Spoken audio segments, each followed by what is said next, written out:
We didn't know from minute to minute whether we would be alive the next minute.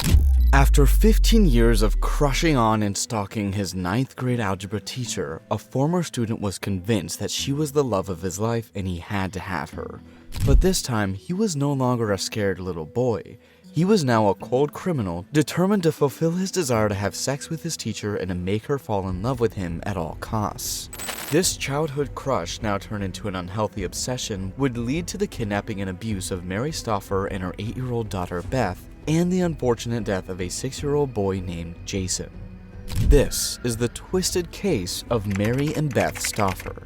On May 16, 1980, Mary Stauffer and her family were all packed and ready to move from their place in Roseville, Minnesota, to the Philippines for their missionary journey. But before leaving, she and little Beth had to visit the salon one last time. On their way out, they noticed a man approaching them. Mary, assuming he wanted to ask for directions, stopped walking and turned her attention to the man, but once he got within arm's reach, he pulled out a gun and pointed it at Mary's daughter, Beth. He told them he needed a ride, and if they tried to resist, he would kill them. Mary, not recognizing the young man at the time, assumed it was a random criminal, but to ensure the safety of little Beth, she cooperated. Driving at gunpoint, Mary Stauffer would later come to realize that this particular young man was 29-year-old Ming Sen Shu, one of her former students who was only 15 back when she taught him. Ming had always been a troubled boy, but over time, he had evolved into a hardened criminal. Born on October 15, 1950 in Taiwan, Ming Sen Shu was only 8 years old when he moved to Minnesota with his mother and 2 siblings. But just 3 years later, his father, a professor at the University of Minnesota, passed away. After his father's death, Ming Sen Shu changed for the worse. He suddenly became violent towards his younger siblings, often beating them during his adolescence and childhood. In his teen years, Shu was reportedly engaged in criminal activity as a juvenile.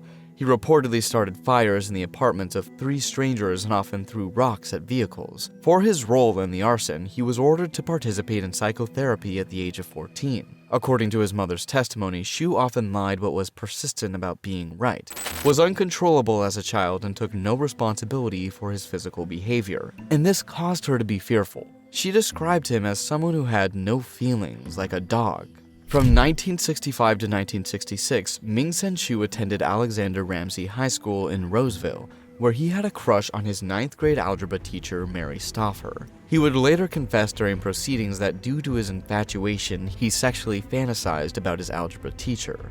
He would often write stories about his fantasies with fictional characters from movies and eventually about Stauffer. His stories included consensual sex, rape, and gang rape, with his teacher Mary as the lead act. Years later, unsatisfied by his fantasies, coupled with the fact that Mary ruined his perfect record by giving him a B-, Ming Sen Shu decided to kidnap Mary and keep her for himself. While in the car, Ming tied Mary and Beth up and made them lie face down in the trunk. But Mary and little Beth began to hit the trunk of the car, hoping that on the way, the police might hear them and pull the car over.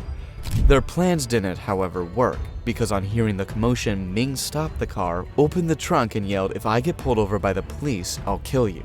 Knowing that he wasn't bluffing, Mary stayed put until the car stopped moving. The trunk eventually opened, but when Mary opened her eyes, it wasn't Ming standing there. Instead, it was a young boy named Jason. Jason was on his little bike heading home when he heard noises coming from the trunk of a car by the roadside, so the curious 6-year-old decided to check it out. With shock on his face, Jason didn't get to utter a word before he was grabbed by Ming, duct-taped, and placed in the trunk as well. After a very long drive, the car came to a halt, the trunk was opened, and little Jason was taken out, leaving Mary and Beth tied up and worried.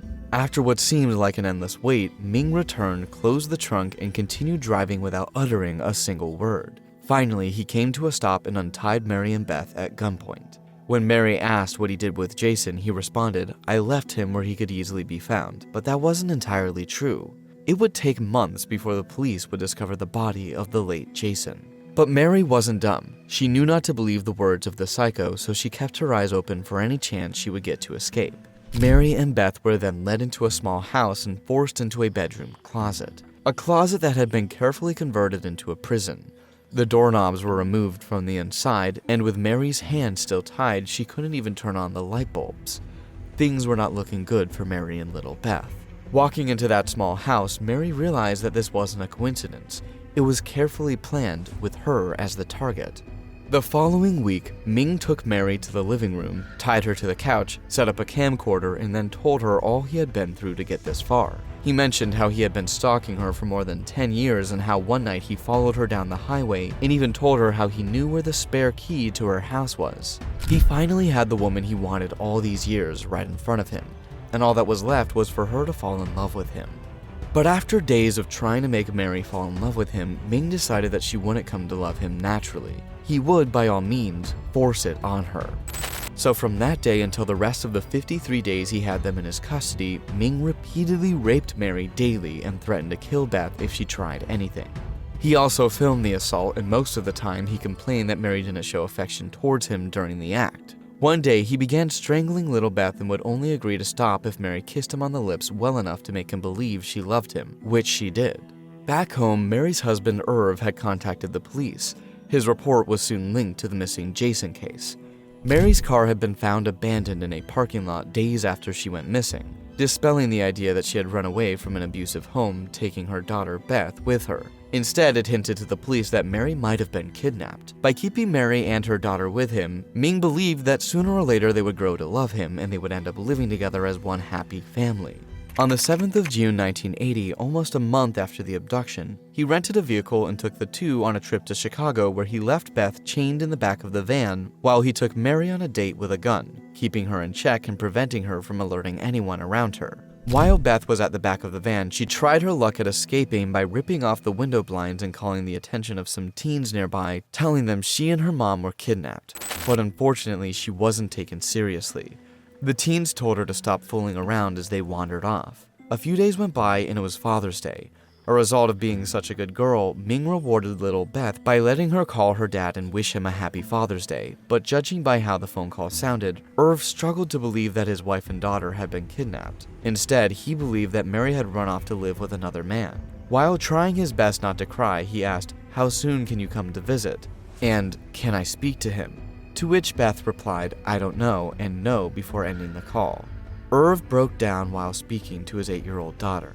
On July 4th, 1980, about 7 weeks into the abduction, Ming took Mary and Elizabeth to see the fireworks. But before they left the vehicle, he warned them, saying if they tried anything funny, he would kill them and anyone around them. But luckily for the mother and daughter, a police car drove by. Even though they could not alert anyone, Mary didn't despair. Instead, she memorized the phone number at the back of the police car, and later when they got home, she made Elizabeth do the same. 2 days later, while Ming was still wrapped up in his fantasies, he had them hold a family game night where he announced that they would soon be moving to a new home far, far away. It was at that moment that it dawned on Mary that he was never letting them return to their previous lives and their families. She knew then and there that if she wanted her freedom back, she was going to have to act fast. The next day, while Ming was at work, Mary and her daughter were chained to the locked door of the closet. Mary began thinking intensely while staring at the door. Knowing she had to escape before he got back, she attempted to remove the hinge pin of the door, which to her surprise came off quite easily, almost like it was greased. While Beth protested against trying to escape because of what would happen to them if they were caught, her mother comforted her, saying, "If God has given us this chance to escape, then let's not waste it." Summoning all the courage they had, Mary and Beth left the closet and quickly located a phone, which they used to call the police number they had memorized a few days ago. After hearing what had happened, the police told them to stay in the house away from the windows. In a few minutes they would be there. But on hanging up, Mary and Beth decided that waiting outside would be the best choice of action. So they left the house and hid behind a car outside. In just a few minutes, the police made their way to the location, searched the house, and spotted Mary and little Beth hiding outside. The mother and daughter were finally rescued. Later that day, Ming was arrested outside his workplace and taken to the Ramsey County Adult Detention Center. While in detention, Ming did the unthinkable. He offered a fellow inmate, Richard Green, who was just about to be released, $50,000 to assassinate Mary and Elizabeth to stop them from testifying against him and then help him escape from jail.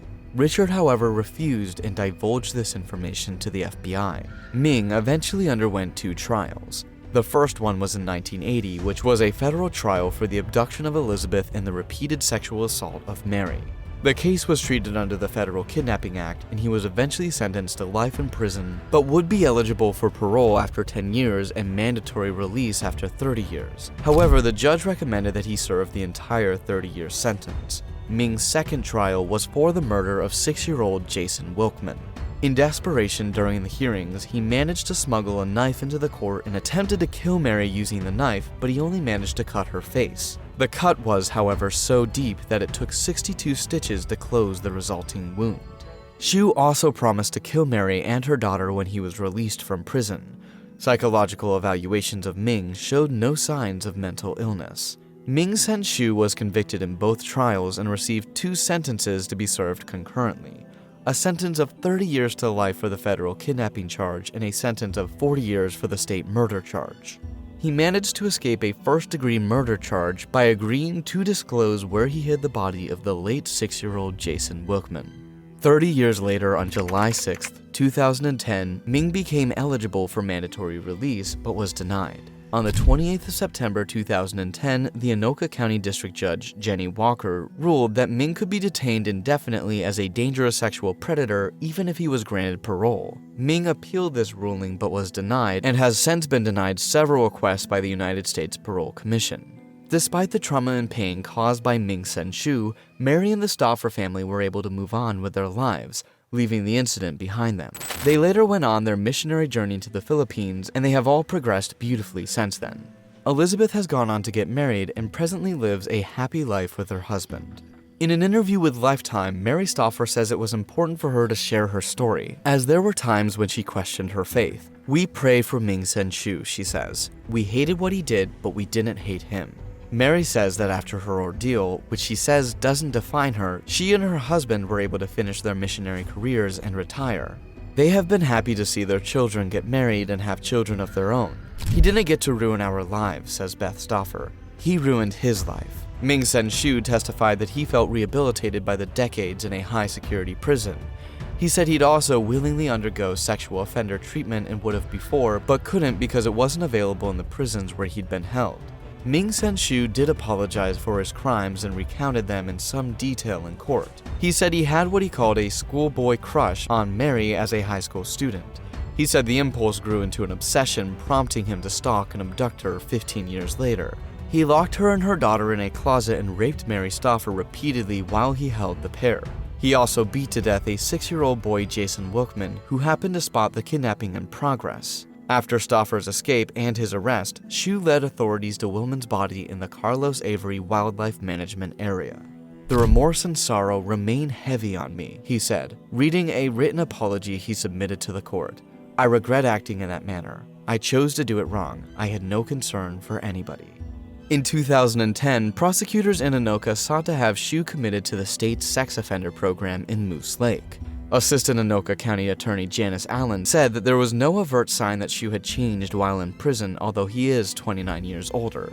He walked through the courthouse with a walker, but also shackles around his ankles, a testament to his violent past in court. His attorney Rick Maddox argued that Ming Sen Xu, who had just turned 59 at the time, was old and infirm. Ming Sen Xu suffers from arthritis and kidney failure and was unlikely to reoffend, Maddox said during the first day of Xu's commitment trial.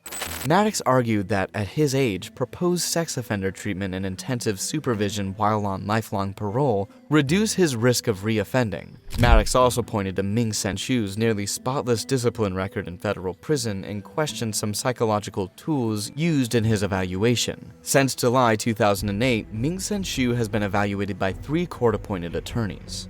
A series of psychological experts testified about Xu's condition. A court-appointed psychologist, Amanda Powers Sawyer, testified that she had doubts about Ming Sen Xu's truthfulness and his grandiose sense of self-importance. In her report, she diagnosed sexual sadism and antisocial personality disorder in Xu. His attorney, Maddox, questioned whether she was taking into consideration Xu's behavior throughout his life, or only the several months in 1980 when he raped Stauffer and kidnapped her young daughter, Beth. Ming Sen Xu, however, did receive low-risk scores to reoffend on some tests given by Powers Sawyer.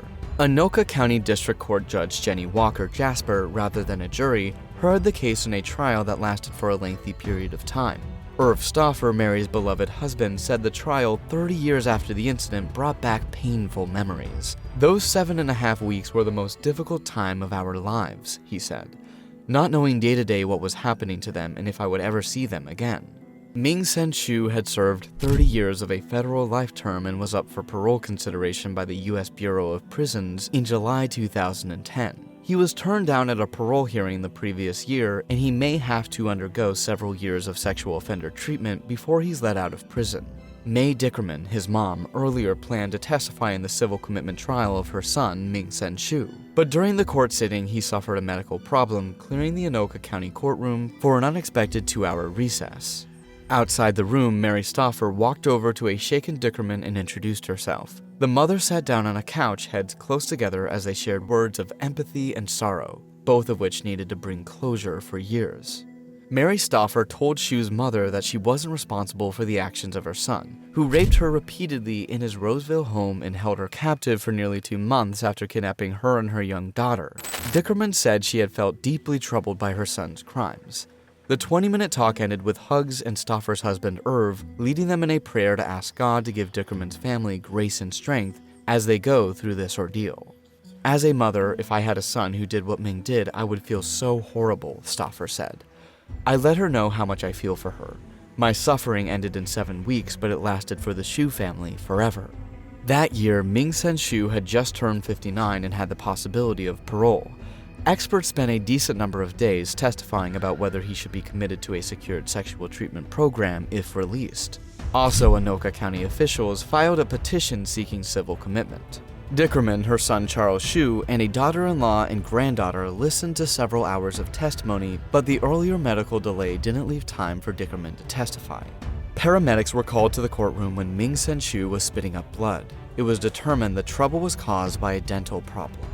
As he walked with the deputies back to his cell after the medical trouble, Shu had a quick conversation with his mother. A few minutes later, Stauffer, with his permission from Maddox, went to talk with Dickerman.